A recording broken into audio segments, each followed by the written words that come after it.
샬롬, 류 선생의 구속사 천국열차, 유도순 목사님의 신구약 성경 파노라마를 낭독하는 시간입니다.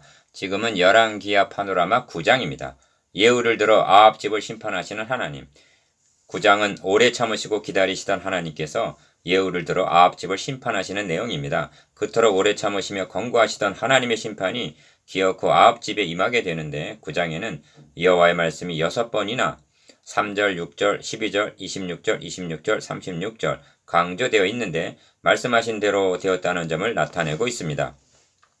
아합의 군대 장관인 예후에게 기름을 부어 왕을 삼으신 후에 너는 내 주 아합의 집을 치라. 내가 나의 종 곧 선지자들의 피와 여호와의 종들의 피를 이세벨에게 갚아주리라 하십니다. 7절. 이렇게 하실 것이 이미 열왕기상 19장 16절에서 17절까지에서 예언한 바로서 때가 참에 시행하게 이른 것입니다. 문제는 심판의 불똥이 아합의 집 길로 행한 유다 왕에게도 치게 된다는 데 있는 것입니다. 이를 세 단원으로 나눠 상고합니다. 첫째 단원 1절에서 16절 예후에게 기름을 부어 왕으로 삼다.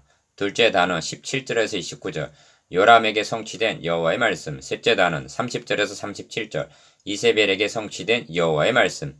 첫째 단원 1절에서 16절 예후에게 기름을 부어 왕으로 삼다.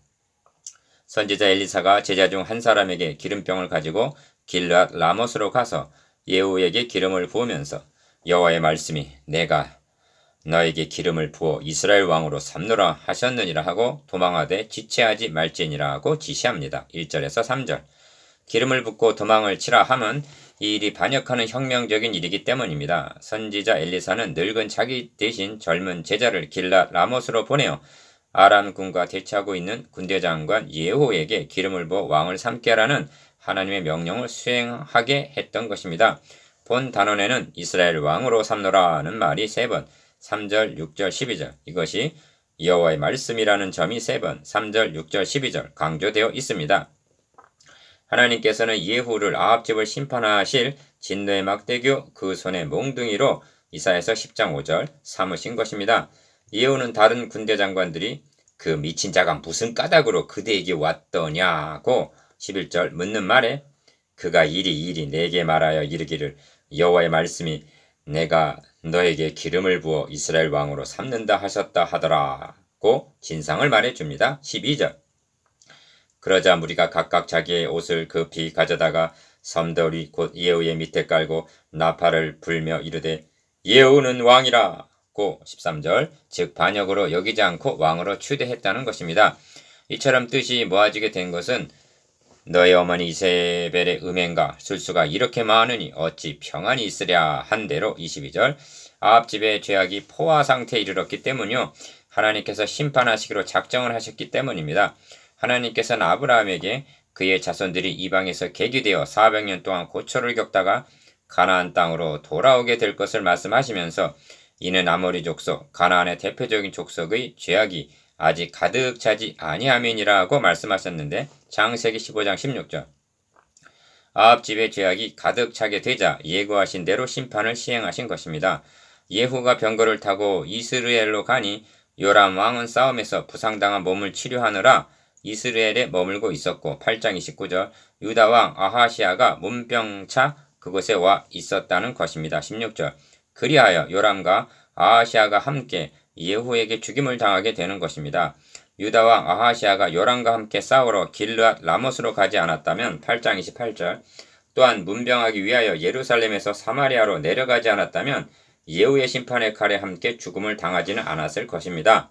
둘째 단원 17절에서 26절 요람에게 성취된 여호와의 말씀 이스라엘 망대에 파수꾼 하나가 서 있더니 예후의 무리가 오는 것을 보고 이르되 내가 한 무리를 보나이다 하니 요람이 이르되 한 사람을 말에 태워 보내어 맞이하여 평안하냐 묻게 하라 합니다. 17절 그리고는 반역이 일어난 것을 알고 요람이 도망하자 예후가 힘을 다하여 활을 당겨 요람의 두 팔 사이를 쏘니 화살이 그의 염통을 꿰뚫고 나오매 그가 병거 가운데서 엎드러진지라 예후가 그의 장관 빗갈에게 이르되 그 시체를 가져다가 이스라엘 사람 나봇의 밭에 던지라고 명하면서 너가 기억하려니와 아합이 나봇의 포도원을 약탈하였을 때 여호와께서 이같이 그의 일을 예언하셨느니라 하고 상기시킵니다.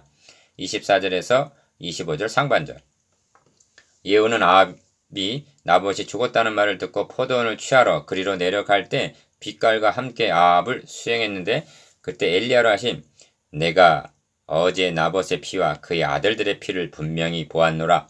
여호와께서 또 말씀하시기를 이 토지에서 너에게 갚으리라 하신 말씀을 상기시키면서 그런즉 여호와의 말씀대로 그의 시체를 가져다가 이 밭에 던질지니라고 명함으로 26절 예언을 성취시켰던 것입니다. 문병을 갔던 유다왕 아하시아도 도망가다가 무기토에서 죽임을 당하게 됩니다. 그러니까 아합의 아들과 외손자가 한날에 죽은 것입니다. 성경은 말씀합니다. 아하시아가 요람에게 감으로 해를 받았으니 이는 하나님께로 말미암은 것이라. 역대하 22장 7절. 여호사밧 왕이 아합 집과 통혼을 하지 않았다면 이러한 화를 당하지는 않았을 것입니다. 셋째 단원 30절에서 37절 이세벨에게 성취된 여호와의 말씀. 요람 왕을 처단한 예후는 이세벨을 심판하기 위하여 말머리를 이스라엘로 향합니다. 이세벨이 듣고 눈을 그리고 머리를 꾸미고 창에서 바라보다가 예후가 문에 들어오매 이르되 주인을 죽인 너 시므리여 평안하냐? 30절에서 31절 라고 독살스럽게 말합니다. 이세벨은 자신에게 닥칠 종말을 맞이함에 있어서도 뉘우치는 기미는 없이 특유의 표독한 모습을 보여주고 있습니다. 예후를 가리켜 시므리라 한 것은 시므리도 바하사의 온 집을 멸하고 왕에 오른 반역자이기 때문에 경멸하는 뜻으로 한 말인데 하나님께서는 아합의 집을 심판하시되 바하사의 집처럼 되게 하겠다 말씀하셨던 것입니다. 열왕기상 21장 22절 예후는 아합 집에 대하여 시므리의 역할을 했던 것입니다. 이르되 그를 내려 던지라 하니 내려 던짐에 그의 피가 담과 말에게 튀더라. 예후가 그의 시체를 밟으니라. 33절 가서 이 저주받은 여자를 찾아 장사하라. 가서 장사하러 한즉 그 두골과 발과 그의 손 외에는 찾지 못한지라. 이는 여호와께서 그종 디셉 사람 엘리야를 통하여 말씀하신 바라. 이르시기를 이스라엘 토지에서 개들이 이세벨의 살을 먹을지니라. 36절 라고 한 대로 성취가 되었던 것입니다. 남편 아합과 아들 아하시아와 다른 아들 여호람 세 왕을 배후에서 사주하여 수많은 선지자들을 죽이고 이스라엘을 멸망으로 이끌었던 악명 높은 이세벨은 자신의 종말도 비극적으로 끝마치고 말았던 것입니다. 9장에는 여호와의 말씀이 모두 6번 3절, 6절, 12절, 26절, 26절, 36절 6번이나 강조되어 있는데 여호와께서 말씀하시기를 여호와의 말씀대로 26절 아합 집이 그토록 멸시하던 여호와의 말씀 그대로 성취되었다는 것이 우리에게 주시는 경고적인 메시지입니다. 9장이 후대에 주시는 불변의 진리인 여호와의 말씀은 1.1획도 어긋남 없이 그대로 이루어지고 만다는 진리입니다. 그런데 성경은 그러나 너에게 책망할 일이 있노라 자칭 선지자라 하는 여자 이세벨을 너가 용납함이니 그가 내 종들을 가르쳐 꾀어 행음하게 하고 우상의 제물을 먹게 하는도다 하고 계시록 2장 20절 영적인 이세벨은 죽지 아니하고 어느 시대나 살아 역사한다고 경고합니다. 현대 이세벨은 자칭 선지자로 등장하는데 그가 주의 종들을 가르쳐 꾀어 행음하게 한다는 말은 비진리로 미혹함을 의미합니다. 이것이 본문이 현대 교회들에게도 적실성이 있는 경고인 것입니다.